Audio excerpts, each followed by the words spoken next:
Nga Auschwitz në Bosnjë e Hercegovinë deri në Gaza, vijat që lidhin këto tragjedi nuk janë vetëm histori e përgjakur e njerëzimit, por prova se ajo që e lejon të përsëritet dhuna është heshtja, jo vetëm e viktimave, por mbi të gjitha e botës që zgjedh të shohë dhe të mos veproj.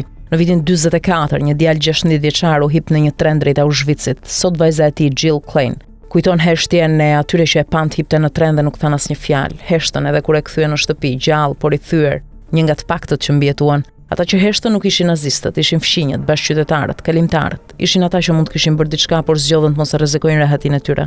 30 vjet më vonë, në Bosnjë, Damir Mitrić ishte vetëm 13 vjeç kur përjetoi tmerrat e luftës, pastrimeve dhe urrëties që ushqehej po me të njëjtin mekanizëm, shpërfytyrimin e njeriut në armik, ndarjen e shoqërive dhe pastaj shlirimin e dhunës si zgjidhje.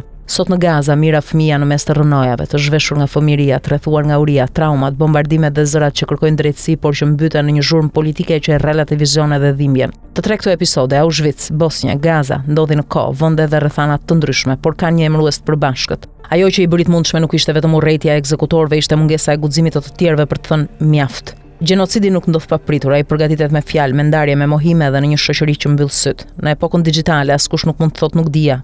Viktimat janë para syve tana, ekranet tona. Heshtja sot nuk është më produkt i ignorancës, është zgjedhje. Dhe çdo zgjedhje e ka një çmim.